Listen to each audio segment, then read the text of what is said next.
मैं नौकरी की तलाश में शहर आया था। तभी मेरे दोस्त ने मुझे अपने घर रहने के लिए जिद की। उसने अपनी माँ की देखभाल करने को कहा और खुद आगे की पढ़ाई के लिए विदेश चला गया। जैसे ही वह बाहर विदेश गया, उसकी माँ का मेरे प्रति व्यवहार बदलने लगा। वह अक्सर मुझे अपने कमरे में बुलाती थी। एक बार तो उसने झूठा बहाना बनाकर कहा कि उसे बहुत ज्यादा डर लग रहा है और मुझे अपने कमरे में बुलाया। उस रात जब मैं उसके पास सो रहा था, तो आंटी अचानक मेरे सर के ऊपर हाथ फेरकर एक अलग ही अंदाज में बोली, मोहन, मुझे पता नहीं था कि तुम्हारी उम्र के लड़के इतने बड़े और समझदार होते हैं। इतना कहते ही आंटी ने हाथ में, हेलो दोस्तों, आज की इस अनोखी कहानी में आप सभी का स्वागत है। मेरा नाम मोहन है। अभी अभी ही मैं नौकरी के लिए शहर आया था। मेरे शहर आने की खबर मैंने अपने दोस्त विकास को दी थी। विकास मेरा सोशल मीडिया पर दोस्त था। हमारी दोस्ती डिजिटल थी, लेकिन बहुत गहरी थी। जैसे ही मैं शहर पहुंचा, विकास मुझे स्टेशन से लेने आया और वहां से सीधा अपने घर ले गया। विकास के घर पहुंचते ही मेरी नजर एक खूबसूरत महिला पर पड़ी और मैंने उसे विकास की बहन समझ लिया। तभी विकास ने मेरी गलतफहमी दूर करते हुए कहा, मोहन, अरे ये मेरी बहन नहीं है, ये तो मेरी माँ है। आंटी इतनी सुंदर और जवान दिखती थी कि मैंने उसे उसकी बहन समझ लिया था। आंटी किसी जवान लड़की जैसी लग रही थी। मैंने उसे पहले कभी नहीं देखा था, इसलिए मेरा भ्रम होना स्वाभाविक था। उस दिन विकास से मिलकर मुझे बहुत खुशी हुई थी। दोपहर के खाने के बाद मैं वहां से निकलने लगा, क्योंकि मुझे अपने लिए रहने की व्यवस्था देखनी थी। मैंने कहा कि मुझे काम है और वहां से निकलने लगा। तभी विकास ने मुझे रोका। उसने कहा, मोहन, तुम हॉस्टल वगैरह क्यों ढूंढ रहे हो? जब तुम्हारा अपना घर है तो तुम्हारा हॉस्टल में रहना सही है। तभी मैंने कहा, अपना घर? इस पर विकास बोला, मेरे दोस्त, इतनी जल्दी तुमने मुझे पराया कर दिया? अरे मैं शहरी हो सकता हूं, लेकिन मुझे भी दोस्ती निभानी आती है। देखो, इस घर में मैं और मेरी माँ ही रहते हैं। यहाँ तुम आराम से एडजस्ट हो सकते हो। वैसे भी अब मैं अपने आगे की पढ़ाई के लिए कुछ सालों के लिए विदेश जा रहा हूँ, तो माँ की देखभाल के लिए उसे किसी की जरूरत होगी। मेरे विदेश जाने के बाद तुम भी मेरी तरह मेरी माँ की देखभाल करना। विकास की बात सुनकर मैं भावुक हो गया था, क्योंकि उसने मुझे पराया नहीं समझा, बल्कि अपनी तरह माना था। विकास की बात का समर्थन करते हुए उसकी माँ भी बोली, हाँ मोहन, विकास बिल्कुल सही कह रहा है। अगर मेरा विकास बेटा विदेश चला गया तो दूसरा बेटा मेरे पास नहीं रह सकता क्या? भगवान ने तुम्हें सही समय पर यहाँ भेजा है। इसका मतलब है कि भगवान की यही इच्छा थी कि तुम यहाँ मेरे साथ रहो। उनका आग्रह इतना बढ़ गया कि मैं उन्हें मना नहीं कर सका। 2 दिन बाद विकास विदेश जाने वाला था। उसके जाने के बाद मैं घर में आंटी के साथ अकेला रह गया। अपने घर की परिस्थिति को ध्यान में रखते हुए मैंने तुरंत नौकरी ढूंढ ली थी। 22 साल की उम्र में आगे की पढ़ाई करने का विचार मैंने छोड़ दिया था और पैसे कमाने के लिए नौकरी ज्वाइन कर ली थी। मेरे पास इतना पैसा नहीं था कि मैं आगे की पढ़ाई कर सकूं, इसलिए मैंने नौकरी करने का निर्णय लिया। शहर में मुझे एक ठीक ठाक नौकरी मिल गई थी। इसके विकृत विकास का भाग्य बहुत अच्छा था कि उसे 22 साल की उम्र में विदेश में पढ़ाई करने का मौका मिला। खैर, किस्मत किसकी कैसी होती है, यह कहकर मैंने अपनी किस्मत को दोष देना बंद कर दिया। उस दिन के बाद से मैं विकास की माँ को अपनी माँ मानकर उनके साथ रहने लगा। लेकिन आंटी के मन में मेरे प्रति अनुचित भावनाएं थी, जिस पर पहले मेरा ध्यान नहीं गया। लेकिन धीरे धीरे वह सब बातें मेरी नजरों में आने लगी। आंटी शहर में नौकरी करती थी। उस रात आंटी ने हम दोनों के लिए मेरा पसंदीदा खाना बनाया था। वह बोली, मैंने तुम्हारे सोशल मीडिया से तुम्हारी कुछ पसंद नापसंद के बारे में पता कर लिया है। तुमने अपनी बायो में लिखा है कि तुम्हें महाराष्ट्रियन फूड बहुत पसंद है ना? आंटी मेरी पसंद नापसंद का ख्याल रखने लगी थी। उस रात जब हम खाना खा रहे थे, वो मेरे पास आकर बैठ गई। उसने मेरी थाली में एक रोटी रखी। खाना खत्म होने के बाद मैं आंटी की मदद करने लगा और डाइनिंग टेबल से बर्तन उठाने लगा। मेरा काम देखकर वो बोली, तुम बिल्कुल परफेक्ट लड़के हो। मैंने कई बार विकास के मुंह से तुम्हारी तारीफ सुनी है और तभी से मैं तुमसे मिलने के लिए उत्सुक थी। तुम और विकास में बहुत फर्क है। विकास कभी भी घर के कामों में मदद नहीं करता, उल्टा वह घर का सामान इधर उधर फैलाने में एक्सपर्ट है। विकास की मजेदार किस्से सुनकर मैं हंसने लगा। हंसते हंसते आंटी अचानक शांत हो गई। मुझे लगा कि उसे विकास की याद आ रही होगी, इसलिए मैंने उनके कंधे पर हाथ रखकर कहा, आंटी अगर विकास की याद आ रही हो तो मैं उसे फोन कर देता हूँ, तुम इतनी उदास मत हो। तब आंटी ने मेरे हाथ पर हाथ रखकर कहा, विकास हमेशा के लिए विदेश नहीं गया है, ये मुझे अच्छी तरह पता है।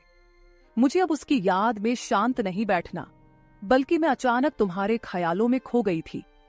आगे वह बोली, मैं सोच रही थी कि तुम कितने परफेक्ट हो। अगर तुम बार बार मुझे इस तरह इंप्रेस करते रहोगे तो फिर मेरा क्या होगा। तुम मुझे बार बार इस तरह से इंप्रेस मत किया करो, नहीं तो फिर मुझे संभालना तुम्हारे लिए मुश्किल हो जाएगा। यह कहकर आंटी मेरे हाथ से प्लेट लेकर किचन में चली गई। कुछ समय तक मैं एक ही जगह पर इसी तरह खड़ा रहा। आंटी की बातें मेरे सर के ऊपर से गुजर गई थी। धीरे धीरे आंटी ने मेरे सामने अपनी सुंदरता का असर डालना शुरू कर दिया। वह हर रोज सुबह जल्दी उठकर योगा करती थी। जब मैंने उसे योगा करते देखा तो मुझे उसका जवान दिखने का राज समझ आया। एक दिन आंटी ने मुझे ऑफिस से जल्दी घर बुलाया था, क्योंकि उसे मार्केट में शॉपिंग के लिए जाना था और वह चाहती थी कि मैं उन्हें लेकर जाऊं। उस दिन मैं दोपहर में आधा दिन की छुट्टी लेकर घर आया। घर पहुंचने के बाद मैंने बार बार बेल बजाई, लेकिन अंदर से कोई आवाज नहीं आ रही थी। शायद बेल भी नहीं बज रही थी। तब मैंने अपने पास रखी दूसरी चाबी से दरवाजे का ताला खोला और अंदर चला गया। हॉल में मुझे कोई दिखाई नहीं दिया। तभी मुझे आंटी के कमरे से पानी की आवाज सुनाई दी। मुझे लगा कि शायद घर के किसी कमरे से पानी चल रहा होगा, क्योंकि मुझे जल्दी घर बुलाकर भी आंटी कहीं नजर नहीं आ रही थी। कौन जानता है कितनी देर से पानी बर्बाद हो रहा होगा और अब और पानी बर्बाद ना हो, इसलिए मैंने उस पानी की आवाज की दिशा में जाना शुरू कर दिया। उस पानी की आवाज का अंदाजा लगाते हुए मैं एक कमरे के पास पहुंचा, जहां बाथरूम से पानी की आवाज आ रही थी। मैंने दरवाजा खोलने के लिए हाथ बढ़ाया, तभी अंदर से दरवाजा खुला था। सामने मैंने आंटी को खड़ा देखा, जो पूरी तरह भीगी हुई थी। उनके चेहरे पर गीले बालों से पानी की छोटी छोटी धाराएं गिर रही थी। उसका वह मोहक रूप देखकर कुछ पल के लिए मैं वहीं खड़ा रह गया और उसकी ओर एकटक देखता रहा। आंटी की उस सुंदरता में इतना खो गया था कि मुझे होश ही नहीं रहा। जब मुझे दरवाजा बंद होने की आवाज सुनाई दी, तब मैं होश में आया। मुझे समझ में आया कि आंटी ने मुझे सामने देखकर फिर से बाथरूम के अंदर दरवाजा बंद कर लिया है। मैं वहां से बाहर हॉल में आकर बैठ गया। कुछ समय बाद आंटी हॉल में आई और मुझसे बोली, मोहन, तुम आ गए हो? मेरे कमरे में क्यों आ गए? तुम्हारे कमरे में पानी नहीं आता क्या? तब मैंने आंटी को बताया कि मुझे तुम्हारी आवाज नहीं सुनाई दे रही थी, इसलिए मुझे लगा कि तुम अभी घर नहीं आई हो। मुझे नल के पानी की आवाज सुनाई दी, इसलिए मैं तुम्हारे कमरे तक आ गया। इस पर वह बोली, अच्छा, कुछ समय पहले जो हुआ वह सब नजर की गलती से हुआ। आज मैंने सैंडल घर में दरवाजे के पास रखी थी, इसलिए शायद तुम्हें यह ध्यान नहीं आया होगा कि मैं घर पर ही हूं। जाओ, तुम भी फ्रेश हो जाओ, मैं तैयार होकर आती हूं। ऐसा कहकर आंटी अपने कमरे में चली गई और मैं भी फ्रेश होने के लिए अपने कमरे में आ गया। कुछ समय बाद हम दोनों अपने अपने कमरों से तैयार होकर मार्केट जाने के लिए बाहर आए। आंटी बहुत साधारण कपड़ों में तैयार हुई थी, लेकिन फिर भी वह बहुत सुंदर लग रही थी। मुझे उन्हें देखकर ऐसा लग रहा था जैसे पहली बार मैं किसी स्त्री की ऐसी सुंदरता देख रहा हूं। उस समय भी मैं बार बार आंटी की ओर देख रहा था। वह मेरे पास आई और मेरे बालों में हाथ फेरते हुए बोली, मोहन, अरे तुम बार बार किस सोच में डूबे रहते हो? चलो अब जल्दी करो। आंटी की बात सुनकर मैंने खुद को फिर से होश में लाया और उनके साथ मार्केट के लिए निकल पड़ा। जैसे ही वह गाड़ी पर मेरे पीछे बैठी, उन्होंने अपने दोनों हाथ मेरे कंधों पर रख दिए। मार्केट में जहां भी उन्हें जाना था, मैं उन्हें वहां लेकर जा रहा था। घर लौटने के बाद आंटी ने मेरे चेहरे पर हाथ फेरते हुए कहा, तुम्हें परफेक्ट मैन का नाम पूरी तरह से सूट करता है, क्योंकि तुम सच में वैसे ही हो, बिल्कुल परफेक्ट। तुमने बिल्कुल भी शिकायत का मौका नहीं दिया। जहां जहां मुझे जाना था तुम मुझे वहां लेकर गए, जिससे मेरी शॉपिंग जल्दी खत्म हो गई। नहीं तो तुम्हारा दोस्त विकास मुझे एक दुकान पर छोड़ देता है और बाकी जगहों पर मुझे पैदल जाना पड़ता है, जबकि वह गाड़ी में बैठा रहता है। लेकिन तुमने तो सारे बैग उठाए और मुझे हर जगह गाड़ी पर बिठाकर ले गए, जिससे कि मेरा काफी समय बच गया। इसके बाद आंटी ने मेरी पीठ थपथपा दी और मेरे गालों को प्यार से खींचा। यह सब बहुत सहजता से हुआ, लेकिन इसका मेरे मन पर गहरा असर होने लगा था। जिस तरह से उन्होंने मुझे शाबाशी दी, मैं उसी विचार में खोया एक जगह खड़ा रहा। इसी बीच आंटी सूट पहनकर मेरे सामने खड़ी हो गई और बोली, इसमें मैं कैसी लग रही हूं? मैंने कहा, इसमें तो आप बहुत सुंदर लग रही हो, बस ड्रेस थोड़ा ढीला है। मेरा ऐसा कहने पर आंटी बोली, शायद पीछे की रिबन मैंने बांधी ही नहीं है। मोहन, क्या तुम मेरी थोड़ी मदद करोगे रिबन बांधने में? और फिर मैं उनकी मदद करने लगा। जब मैं रिबन बांध रहा था तब कपड़े के बाहरी तरफ से सही, लेकिन मेरा उसे छूना हो रहा था। मैं बिना एक शब्द आंटी के सारे काम कर रहा था। अगले दिन जब वह अपने ऑफिस जाने के लिए तैयार हुई तो उसने नया सूट पहना हुआ था। जब वह अच्छे से तैयार होकर आई तो उनकी सुंदरता और भी ज्यादा निखर कर आ गई थी। उस दिन आंटी ने मुझसे कहा, कल तुमने दोपहर के वक्त मेरे लिए आधे दिन की छुट्टी ली थी, वैसे ही आज सुबह के कुछ घंटे आधे दिन की छुट्टी लो और मेरे साथ ऑफिस चलो। आंटी मुझे अपने ऑफिस क्यों ले जा रही थी, ये उसने ठीक से नहीं बताया था। जब हम ऑफिस पहुंचे और उनके फ्लोर पर एंट्री की तो उन्होंने मेरा हाथ पकड़ लिया। आंटी का यह अजीब व्यवहार मुझे समझ नहीं आया था। उनके ऑफिस में कई कर्मचारी हमें अलग अलग नजरों से देख रहे थे। आंटी दिखने में इतनी बूढ़ी भी नहीं थी, लेकिन वह मुझे अपने ऑफिस क्यों लेकर गई थी, ये मुझे समझ नहीं आ रहा था। वह मुझे सिर्फ अपने फ्लोर पर नहीं बल्कि अपने बॉस के केबिन में भी ले गई। उनके बॉस हमें अजीब नजरों से देख रहे थे। आंटी ने बॉस से मेरी पहचान कराते हुए कहा, यह मेरा मोहन है। ऐसा कहकर उन्होंने मेरा परिचय दिया। किसी लड़के का परिचय ऐसे कौन कराता है भला? बॉस से मिलाने के बाद आंटी मुझे बाहर लेकर आई और मुझे वहां से जाने के लिए कह दिया। आंटी के ऑफिस में मैं उनसे कोई सवाल ना कर सका। जब शाम को घर आई तो आंटी का व्यवहार थोड़ा अजीब था। घर आते ही आंटी ने मुझे गले लगाया और कहा, आज तुम मेरे साथ ऑफिस आकर मेरी बहुत बड़ी मदद की।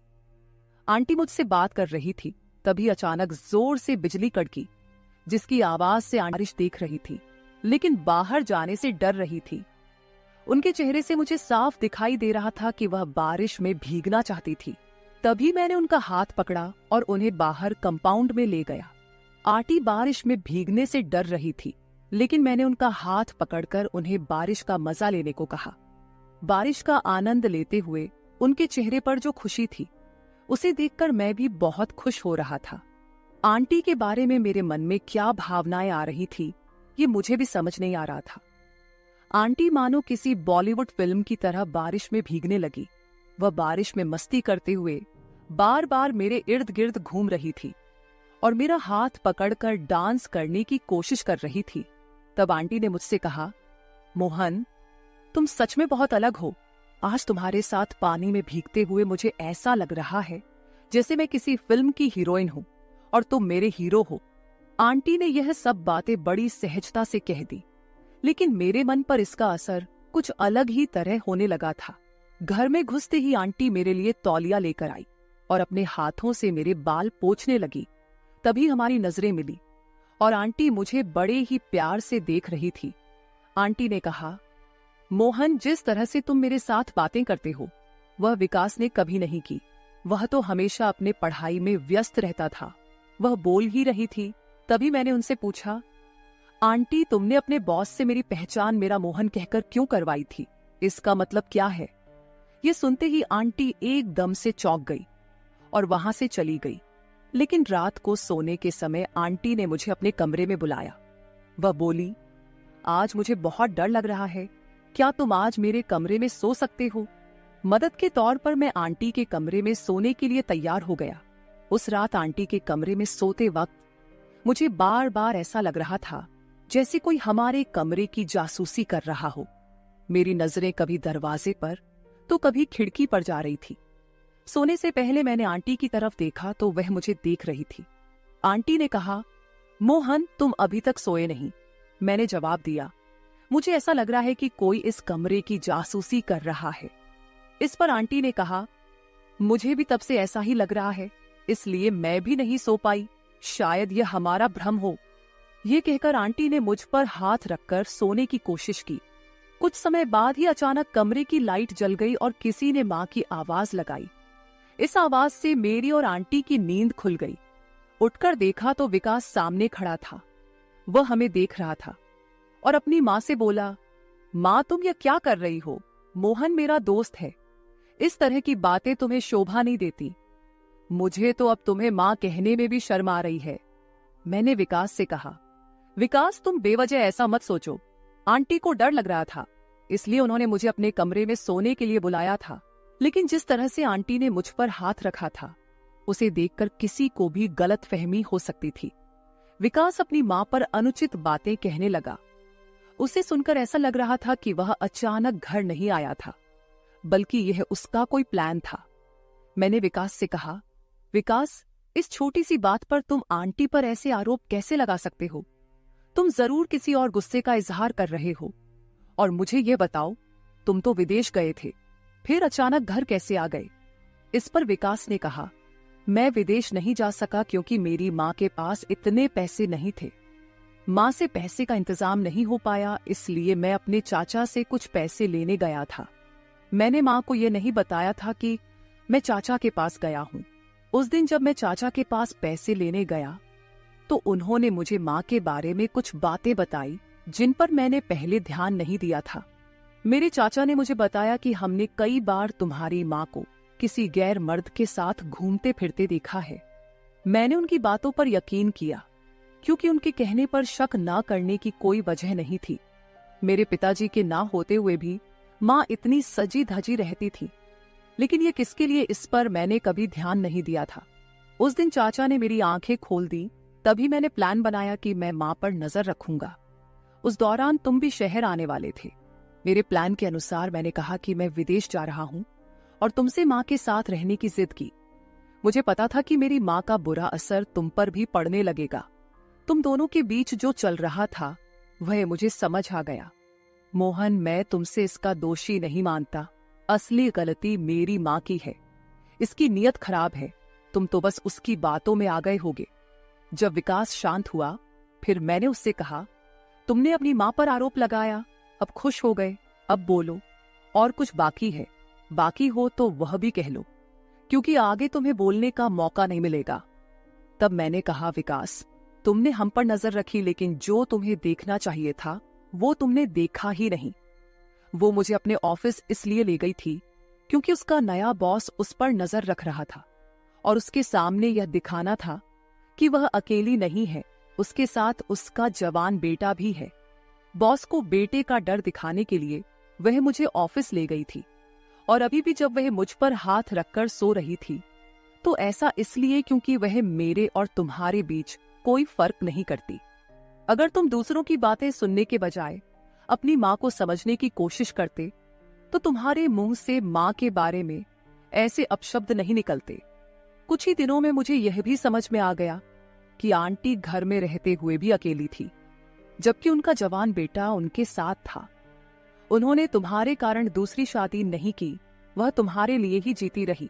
लेकिन जब तुम्हारे ऊपर मां की देखभाल की जिम्मेदारी आई तो तुमने मां पर ध्यान देने के बजाय खुद की दुनिया में खो गए और लोगों की बातें सुनकर मां पर अविश्वास जताया। मैं बात कर ही रहा था कि आंटी ने मेरे कंधे पर हाथ रखा और कहा, मोहन तुम्हारे पास जो समझदारी है शायद वह विकास में नहीं है, क्योंकि मैंने इसे कभी किसी चीज के लिए मेहनत करने नहीं दी। मैंने उसे हर चीज समय पर दी, लेकिन आज मेरे बेटे ने मेरे प्यार का बदला मुझ पर अविश्वास करके चुकाया। तुम्हारे चाचा चाची ने तुम्हें मेरे खिलाफ भड़काया ताकि हमारे बीच दूरी पैदा हो सके। चाची से मदद मांगने से पहले मैं तुम्हारे चाचा के पास तुम्हारे पिता की संपत्ति का हिस्सा मांगने गई थी, लेकिन उन्होंने मुझे कुछ भी देने से मना कर दिया। तब मैंने उन्हें धमकी दी थी कि मैं उन्हें अदालत में खींचकर लेकर जाऊंगी। जो तुम्हारे चाचा से तुम्हारे पिता का हक मांगने गई थी, वह सिर्फ तुम्हारे लिए था, क्योंकि मैं तुम्हारी खुशियों को मारना नहीं चाहती थी। मुझे भी तुम्हें बड़े शहर में पढ़ाई के लिए भेजना था, लेकिन मुझे नहीं पता था कि तुम इतनी जल्दी दूसरों की बातों में आ जाओगे। आज तुमने अपनी माँ के प्यार का यही सिला दिया बेटे। ऐसा कहकर आंटी रोने लगी। आंटी की बात सुनकर विकास की समझ वापस आ गई। वह दूसरों की बातों में आकर अपनी माँ पर विश्वास नहीं कर रहा था और उसने आंटी और मुझ पर भी गलत शक किया। जब विकास को अपनी गलती का एहसास हुआ तो उसने रोते हुए आंटी से माफी मांगी। वह एक माँ थी, इसलिए उसने तुरंत अपने बेटे को माफ कर दिया। माफी मांगने के बाद वह मुझे अपने घर पर रहने के लिए आग्रह करने लगा, लेकिन अब मैं वहां नहीं रह सकता था, क्योंकि उस माँ बेटे को अपने रिश्ते को सुधारने के लिए समय की जरूरत थी। विकास को अपनी माँ की ईमानदारी और उसके लिए किए जा रहे उसके संघर्ष को देखने की जरूरत थी, क्योंकि उसे अपनी माँ की मेहनत की कोई समझ नहीं थी।